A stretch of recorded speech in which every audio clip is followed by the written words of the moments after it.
I'm going to call in our guest because he's been waiting. He is in Cleveland, Ohio, living life in the Christmas Story house. Waist deep in snow, I'm sure. Oh, man. Waist deep in snow, but living large, man. Ian Petrella is our guest. You may remember him as Randy Parker in Christmas Story. If you haven't seen A Christmas Story, then you're probably a communist.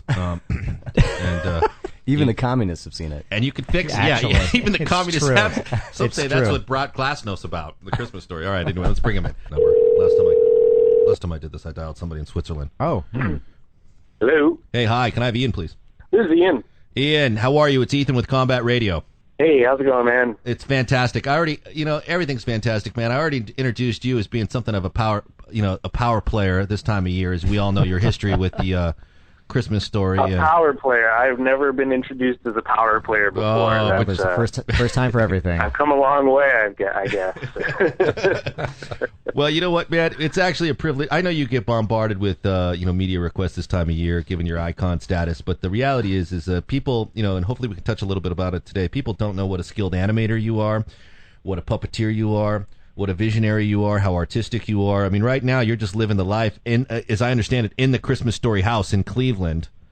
But there's so many different creative aspects to you. It's unbelievable. Yeah. No, I try, I try as hard as and as much as I can, and try and do as much as I can. You never know. What is your perception on the film today when you look back at it? I mean, did you have any idea that they were going to run this film nonstop on TBS or TNT for 24 hours straight and have that kind of effect where people just idolize this movie to where they're coming to the house where the exteriors were shot? I mean, it's unbelievable. Right. I mean, basically, when we were making it, I was 8 years old. So, I mean, the furthest I was thinking is, this is going to get played in movie theaters. That's pretty cool. Cool. I was an 8-year-old kid, but I was a huge fan of movies anyways. And so it was kind of cool. You got to make one, and then not only that, you were actually going to be in one and see yourself on the screen. So, but I don't think there was a whole lot of general buzz as everybody thought, this is going to be huge. This is going to be big. It was pretty much, let's just make a good movie. And if we make a really good one, then everything should be good. Everything will be okay. But as far as how it's turned out, with the 24-hour marathon and just, the following that it has, and it's one of those movies that it's kind of handed down from generation to generation. Yeah. I don't think anybody really foresaw that. I don't think you really can. It's just you make a really good movie, and that will just eventually happen, or nothing happens with it.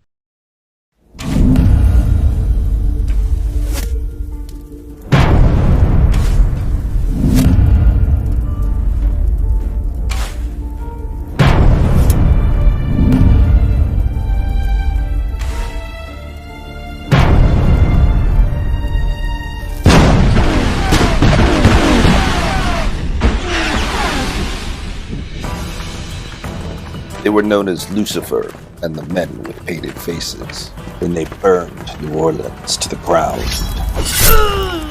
And when they sacked Panama, I knew that my road to redemption would be paved with tombstones.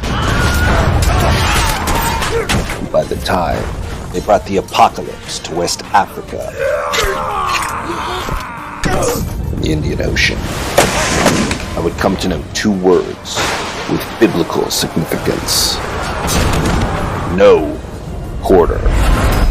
No quarter. Kill All Masters. Rated R. Coming soon. Available on all platforms. Visit noquarterkillallmasters.com.